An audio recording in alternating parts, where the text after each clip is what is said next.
Halo semuanya, Assalamualaikum warahmatullahi wabarakatuh. Apa kabar semuanya? Semoga teman-teman semua selalu sehat selalu dan dijauhkan dari mara bahaya. Di saat pandemi seperti ini, saya menghimbau kepada teman-teman semua untuk selalu menetapkan protokol kesehatan dimanapun kalian berada, dengan rajin mencuci tangan, memakai masker, serta menjaga jarak. Sebelumnya, marilah saya memperkenalkan diri saya sendiri. Perkenalkan, nama saya Hairul Rifki Tirta Cahyadi, nomor absen 5 dari kelas 11 MIPA 2. Dan di video kali ini, di materi pembelajaran prakarya dan kewirausahaan kali ini, saya akan menyambung materi dari kelompok 1 sebelumnya. Dan pada video kali ini, saya akan membahas berupa materi perencanaan administrasi usaha kerajinan bahan limbah berbentuk bangun datar. Semoga kalian semua enjoy di dalam video ini dan bersemangat dalam mengikuti pembelajaran jarak jauh kali ini. Nah, sebelumnya mungkin kalian sudah mendengar kata administrasi. Mungkin yang terlintas di dalam benak kalian administrasi adalah jenis surat menyurat, kemudian ada perhitungan dan pendataan dari suatu badan usaha, dan lain sebagainya.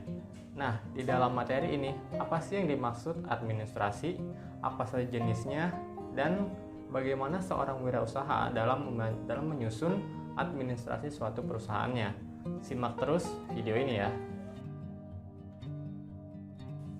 Oke teman-teman, jadi di berikut ini sudah saya paparkan materi mengenai perencanaan administrasi usaha kerajinan dari bahan limbah berbentuk bangun datar, yang teman-teman bisa lihat langsung di layar. Semoga teman-teman enjoy terus videonya dan tetap semangat ya dalam belajar. Oke, ayo kita mulai pembahasannya. Sekarang kita mulai dulu ke pengertian dari administrasi dulu ya. Nah, kita baca ini. Menurut pendapat dari Profesor Dr. S. Prajudi Atmosudirjo, Sarjana Hukum, administrasi adalah proses dan tata kerja yang terdapat pada setiap usaha, baik usaha kenegaraan maupun swasta, usaha sipil maupun militer, atau usaha besar maupun kecil. Nah, pencatatan semua kegiatan usaha yang diperlukan bagi kelancaran dan pengelolaan perusahaan merupakan tugas dari administrasi. Nah, jadi kalau teman-teman yang bilang, oh administrasi itu pencatatan atau tulis-menulis atau surat menyurat, nah itu betul banget teman-teman. Kita lanjut ya.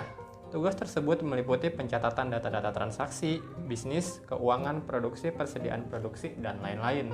Bener banget nih teman-teman. Jadi kayak misalnya ada pencatatan tentang keuntungan dari usaha tersebut, kerugiannya, kemudian dari biaya modal, biaya transportasi, dan lain sebagainya. Nah, itu adalah tugas dari administrasi teman-teman. Oke, sudah paham ya? Selanjutnya kita lanjut ke slide berikutnya. Selanjutnya adalah tujuan dari administrasi. Sebenarnya tujuan administrasi itu apa sih? Apakah cuma catat-mencatat? Nah, berikut ini sudah saya paparkan nih. Adapun maksud dan tujuan dari adanya administrasi agar wirausaha dapat sebagai berikut. Yang pertama adalah memonitor kegiatan administrasi perusahaannya. Jadi seorang wirausaha dapat mengontrol langsung dan memonitor kegiatan administrasi perusahaannya sendiri, teman-teman. Kemudian yang kedua adalah mengevaluasi kegiatan pengorganisasian perusahaannya. Jadi seorang wirausaha tuh dalam suatu perusahaan bisa mengevaluasi sendiri nih, kira-kira perusahaan ini kurang apa dan apa saja yang perlu diperbaiki dari pengorganisasian perusahaannya. Kemudian yang ketiga adalah menyusun program pengembangan usaha dan kegiatan pengorganisasian usahanya. Seperti yang saya bilang tadi, dari evaluasi, maka pengusaha tersebut atau wirausaha tersebut dapat mengembangkan usahanya sendiri. Kemudian yang keempat adalah mengamankan kegiatan usaha dan organisasi perusahaannya, teman-teman. Gimana? Kita lanjut ya. Kemudian kita lanjut ke jenis-jenis administrasi. Administrasi itu jenis-jenisnya ada apa aja ya, dan gimana aja. Kita lanjut aja ya materinya. Yang A atau yang pertama ada perizinan usaha. Setiap yang berusaha itu harus ada izinnya, terutama untuk usaha dagang. Nah, di Indonesia sendiri, pendirian usaha diatur oleh undang-undang, yaitu melalui peraturan daerah dari Departemen Perdagangan serta departemen atau instansi terkait dengan bidang usaha yang dijalankan, teman-teman. Nah, terus proses perizinan usaha itu gimana aja sih? Dan apa aja yang kita perlukan untuk membentuk atau mendirikan suatu badan usaha? Dengan kata lain, mendapatkan perizinan usaha dari Departemen Perdagangan. Kita lanjut ya. Nah, ini sudah saya paparkan adalah beberapa surat-surat yang diperlukan ketika akan membuka usaha. Yang pertama adalah surat izin gangguan atau HO dan surat izin tempat usaha atau SITU, situ.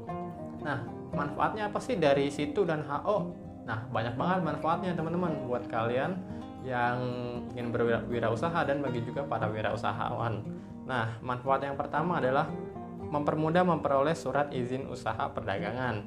Jadi dengan surat-surat berikut ini nih, maka akan menjadi mempermudah dalam memohon surat izin usaha perdagangan. Dan yang kedua adalah dapat menjadi sarana untuk minta ganti rugi apabila tempat usaha mengalami penggusuran atau pemindahan lokasi, dalam kurung relokasi ya. Kemudian yang ketiga adalah memperoleh jaminan keamanan. Nah, ini pasti banget teman-teman, karena kan kita udah memiliki namanya izin usaha, yang jelas kita pasti mempunyai keamanan lah, karena kita sudah terdaftar di badan hukum dan pemerintah. Kemudian yang D atau yang keempat adalah dapat digunakan sebagai jaminan pinjaman modal di bank, karena harus ada, dalam usaha itu harus ada izinnya. Jadi bank kalau untuk memberikan pinjaman itu tidak main-main teman-teman. Selanjutnya adalah yang diperlukan ketika ingin membuat usaha adalah yang kedua, surat izin usaha perdagangan. SIUP atau surat izin usaha perdagangan adalah surat izin yang dapat melaksanakan kegiatan usaha perdagangan. Jadi setiap usaha perdagangan harus memiliki usaha, maksud saya surat ini teman-teman.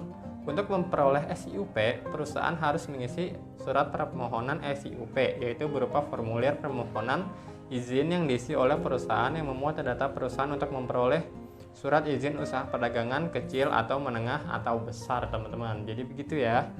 Selanjutnya, manfaat dari administrasi, maksud saya jenis-jenis dari administrasi yang kedua atau yang B adalah surat menyurat. Kegiatan surat menyurat adalah salah satu kegiatan dalam bentuk hubungan dengan pihak lain seperti pemasok dan pelanggan. Jadi seorang wirausahawan dalam bidang administrasi ada namanya surat menyurat. Ketika kita dari perusahaan kita sendiri ingin menyurat kepada perusahaan lain, seperti misalnya kepada pemasok atau supplier atau kepada pelanggan. Nah, ini bisa dikenal juga dengan namanya surat niaga teman-teman. Surat niaga dimulai dengan pembukaan yang tepat dan menarik, kemudian diikuti dengan pengutaraan masalah secara jelas dengan tetap memberikan sikap ramah, sopan, dan simpatik. Nah, selanjutnya ada apa aja sih jenis-jenis surat niaga? Nah, ini kita bahas satu-satu ya. Ini surat niaga adalah sebagai berikut. Yang pertama ada surat perkenalan, itu berisi tentang perkenalan perusahaan. Kemudian ada surat permintaan penawaran.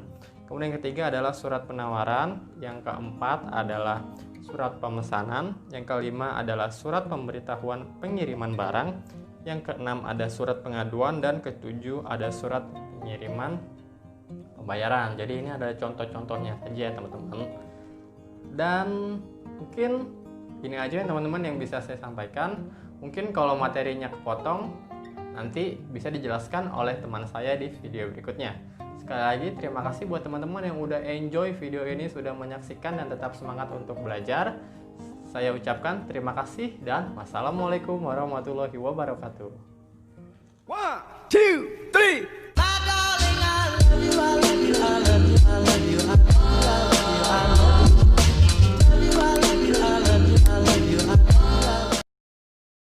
Assalamualaikum warahmatullahi wabarakatuh. Saya Dias Andriani, absen 6 dari 11 MIPA 2, akan melanjutkan materi kelompok kami, yaitu kelompok 2 tentang perencanaan administrasi usaha kerajinan dari bahan limbah berbentuk bangun datar. Bagian selanjutnya dari materi kami adalah pencatatan transaksi barang atau jasa. Di bagian pencatatan transaksi barang atau jasa ini, ada bukti transaksi yang dibagi menjadi dua. Yang pertama bukti transaksi internal, dan yang kedua adalah bukti transaksi eksternal. Yang pertama kita bahas bukti transaksi internal. Bukti transaksi internal adalah bukti yang dibuat oleh dan untuk intern perusahaan. Di dalam bukti transaksi internal ini ada bagian-bagiannya lagi, yaitu dua. Yang pertama bukti kas masuk, dan yang kedua adalah bukti kas keluar. Yang pertama, bukti kas masuk adalah bukti bahwa perusahaan telah menerima sejumlah uang secara tunai. Misalkan dari pembayaran tagihan dari perusahaan-perusahaan lain. Dan yang kedua adalah bukti kas keluar. Bukti kas keluar adalah bukti bahwa perusahaan telah mengeluarkan uang tunai. Misalnya, pembayaran gaji karyawan, lalu pembayaran tagihan perusahaan, pembayaran utang, lalu pembayaran untuk membeli peralatan perusahaan. Lalu yang kedua adalah bukti transaksi eksternal. Bukti transaksi eksternal adalah bukti transaksi yang berhubungan dengan pihak luar. Ada 6 macam bukti transaksi eksternal. Yang pertama adalah faktur, yang kedua kwitansi, yang ketiga nota, yang keempat nota debit, yang kelima nota kredit, dan yang keenam adalah cek. Yang pertama adalah faktur. Faktur adalah tanda bukti pembelian atau penjualan secara kredit. Faktur itu dibuat oleh penjual, kemudian diberikan kepada pembeli. Yang kedua adalah kwitansi. Kwitansi adalah tanda bukti penerimaan sejumlah uang yang ditandatangani oleh penerima uang, kemudian diserahkan kepada yang membayar sejumlah uang tersebut. Yang ketiga adalah nota. Nota adalah tanda bukti pembelian atau penjualan secara tunai. Nota dibuat oleh pedagang, kemudian diberikan kepada pembeli. Biasanya nota itu ada 2 rangkap. Jadi yang pertama itu buat pembeli dan yang satunya lagi buat penjual. Keempat adalah nota debit. Nota debit adalah tanda bukti pengiriman kembali barang yang telah dibeli, yang berisi informasi pengiriman kembali barang karena barangnya rusak atau tidak sesuai dengan pesanan, bisa juga karena permintaan pengurangan harga. Nota debit dibuat oleh pihak pembeli. Yang kelima adalah nota kredit. Nota kredit adalah bukti transaksi penerimaan kembali barang yang telah terjual atau bukti persetujuan dari pihak penjual atas permohonan pembeli untuk pengurangan harga karena barangnya rusak atau tidak sesuai dengan pesanan. Bukti ini dibuat oleh pihak penjual.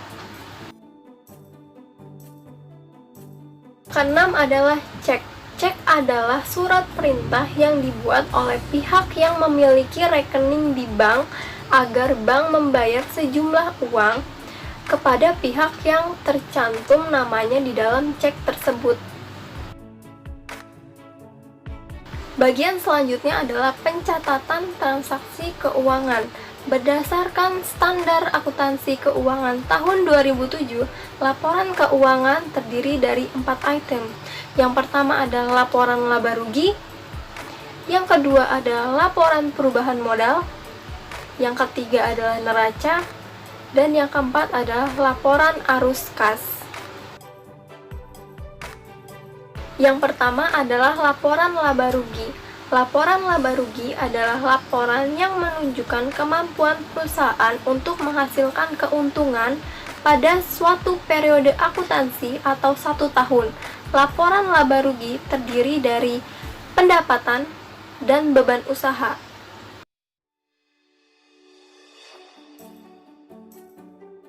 Yang kedua adalah laporan perubahan modal. Laporan perubahan modal adalah laporan yang menunjukkan perubahan modal pemilik atau laba yang tidak dibagikan pada suatu periode akuntansi karena adanya transaksi usaha selama periode tersebut. Yang ketiga adalah neraca. Neraca adalah daftar yang memperlihatkan posisi sumber daya perusahaan beserta informasi dari mana asal sumber daya tersebut. Neraca memiliki 2 sisi. Yang pertama sisi aktiva dan yang kedua sisi pasiva. Sisi aktiva merupakan daftar yang menunjukkan kekayaan pada suatu saat tertentu. Sedangkan sisi pasifa adalah sisi yang menunjukkan informasi dari mana kekayaan itu diperoleh.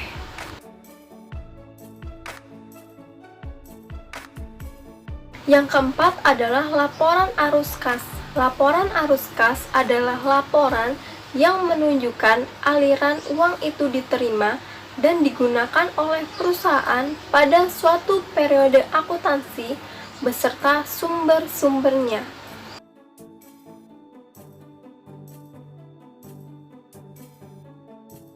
Selanjutnya adalah pajak. Setiap wajib pajak harus memiliki NPWP atau nomor pokok wajib pajak, yaitu nomor yang diberikan kepada wajib pajak sebagai sarana dalam administrasi perpajakan yang dipergunakan sebagai tanda mengenal diri atau identitas wajib pajak dalam melaksanakan hak dan kewajiban perpajakannya.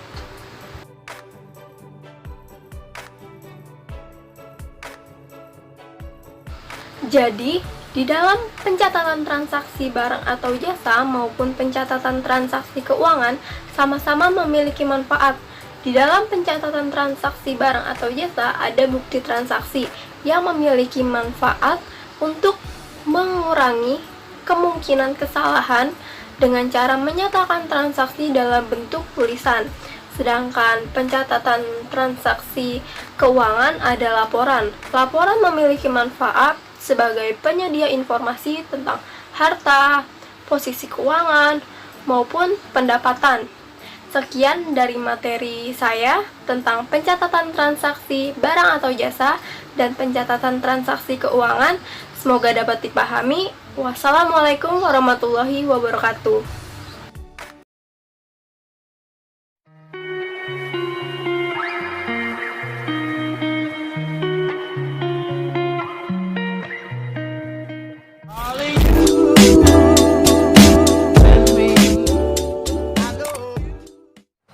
Assalamualaikum warahmatullahi wabarakatuh. Perkenalkan, nama saya Dwi Purwanti dari kelas 11 MIPA 2, nomor absen 07 dari kelompok 2. Apa kabar teman-teman? Semoga baik-baik aja ya. Jangan lupa sering cuci tangan, pakai masker kalau mau keluar rumah, jaga jarak, dan jangan lupa jaga kesehatan. Saya akan mempresentasikan perencanaan pemasaran usaha kerajinan dari bahan limbah berbentuk bangun datar. Jika ada yang ingin menjadi wirausaha, pasti dia harus mengetahui perencanaan pemasaran usaha kerajinan yang akan dia jual. Seperti di dalam buku Dasar-Dasar Pemasaran yang ditulis oleh Philip Kotler dan Gary Armstrong, yang berisi bahwa pemasaran tidak hanya memasarkan produk yang kita jual laku, tetapi harus memiliki nilai yang lebih untuk pelanggan. Dalam perencanaan pemasaran produk usaha, kita memiliki 4 aspek. Yang pertama, memahami seni menjual. Seni menjual itu sama seperti isi buku Dasar-Dasar Pemasaran. Kita bukan hanya menjual produk agar laku, tetapi produk yang kita jual juga harus memiliki nilai yang lebih untuk pelanggan. Aspek yang selanjutnya, menentukan harga jual. Kalau kita berjualan dengan harga yang mahal, pasti tidak akan laku. Tapi kalau kita berjualan dengan harga yang murah, kita akan rugi. Maka dari itu kita harus mengetahui bagaimana menentukan harga jual. Untuk menentukan harga jual, kita harus mencari biaya total. Nah, cara mencari biaya totalnya itu pertama, menghitung biaya bahan baku dan suplainya. Selanjutnya ada biaya overhead, seperti biaya administrasi, biaya tulis kantor, biaya sewa kantor, dan yang lainnya. Terakhir ada biaya tenaga kerja. Biaya ini tuh kayak gaji, bonus, dan uang lembur. Jadi untuk menghitung biaya totalnya tinggal ditambahin aja. Biaya bahan baku ditambah biaya overhead ditambah biaya tenaga kerja. Nah, selain yang tadi, cara menentukan harga jual juga ada cara lainnya. Yang pertama, harga berdasarkan harga pasar, kedua harga berdasarkan biaya, dan yang terakhir harga berdasarkan titik impas. Aspek yang ketiga, menganalisis kepuasan pelanggan. Dalam menganalisis kepuasan pelanggan juga ada beberapa metode. Yang pertama, biasanya sistem kritik dan saran ini bisa lewat email, faksimil, telepon, atau situs jejaring sosial. Selanjutnya ada survei pelanggan secara berkala. Survei kepuasan itu harus dilakukan berkali-kali agar kita mendapat hasil yang akurat. Terakhir ada go shopping atau mystery shop. Ini biasanya kita mempekerjakan orang-orang untuk berpura-pura menjadi pembeli yang nantinya akan memberikan informasi yang positif ataupun negatif tentang produk kita. Dan aspek yang terakhir adalah promosi. Semuanya pasti sudah terpromosikan. Promosi itu kegiatan yang dilakukan oleh perusahaan untuk mempromosikan atau mempopulerkan produknya ke pasaran. Ada 6 kegiatan yang dapat dilakukan untuk melakukan promosi. Itu diantaranya penjualan pribadi, promosi, publikasi, sponsor, dan yang terakhir komunikasi di tempat-tempat konsumen yang akan membeli. Jadi kesimpulannya adalah perencanaan pemasaran usaha kerajinan dari bahan limbah berbentuk bangun datar ada 4 aspek. Pertama, memahami seni menjual, yang kedua menentukan harga jual, yang ketiga survei kepuasan pelanggan, dan yang terakhir promosi. Sekian presentasi dari saya. Selanjutnya kita akan mengerjakan soal dan akan dijelaskan oleh anggota kelompok saya yang lainnya. Terima kasih. Mohon maaf bila ada kesalahan. Wassalamualaikum warahmatullahi wabarakatuh.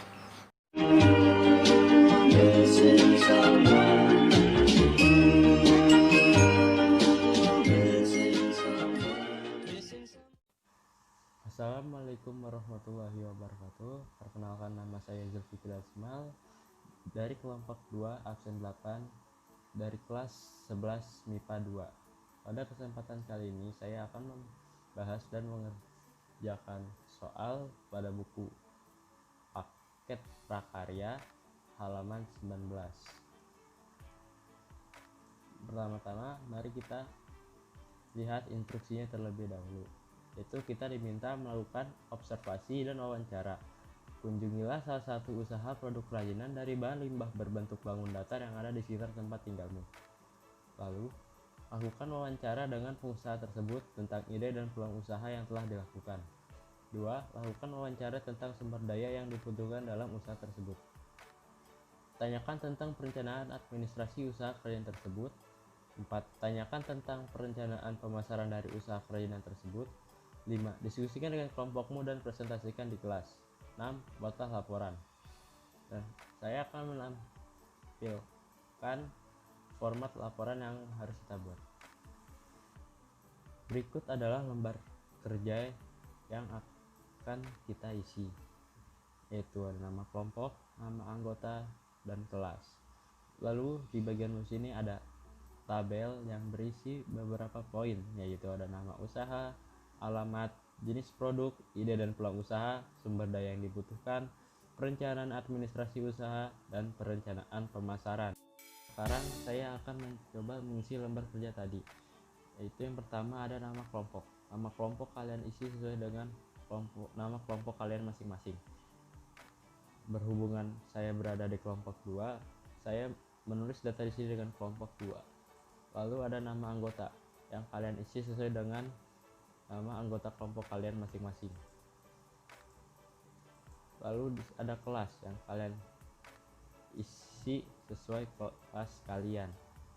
Lalu lanjut ke baris tabel pertama, yaitu ada nama usaha. Nama usaha yang saya datangi misalnya Delta Handicraft yang berada di Jalan Peta Barat, Jakarta Barat. Jenis produk yang dijual adalah tas daur ulang. Ide dan peluang usaha Delta Handicraft adalah Pak Budi yang awalnya melihat banyak tumpukan sampah bungkus deterjen, lalu ia mendapat sebuah ide untuk mengubah sampah-sampah tersebut menjadi sebuah tas. Lalu ada sumber daya yang dibutuhkan oleh Delta Handicraft adalah sumber daya manusia yang terampil, mesin jahit, benang, dan juga modal untuk mendirikan usaha sebesar 15 juta rupiah. Lalu tabel berikutnya perencanaan administrasi usaha yang kita isi dengan misalnya surat perizinan usaha, buku pemasukan atau pengeluaran, buku pencatatan transaksi, dan juga misalnya surat utang piutang, atau buku pencatatan kepegawaian. Di baris terakhir ada perencanaan pemasaran. Delta Handicraft menggunakan online shop, pameran, dan iklan untuk mempromosikan produk-produknya. Berikut adalah data usaha yang lebih lengkap. Ada nama usaha yaitu Tirca Handicraft, alamatnya di Cihanjuang, Bandung, Jawa Barat, jenis produk boneka Nusantara. Ide dan peluang usahanya, Uke Kosasi terinspirasi dari boneka Barbie yang selalu digemari oleh masyarakat. Ia akhirnya memodifikasi produksi bonekanya dengan sentuhan berbagai budaya yang ada di Indonesia. Lalu sumber daya yang dibutuhkan, sumber daya manusia yang pandai dalam pembuatan boneka. Bahan utama yang diperlukan adalah kain perca dan kain flanel. Alatnya yaitu mesin jahit, benang, jarum, dakron, dan lem. Ada hiasan, kemasan, dan modal usaha.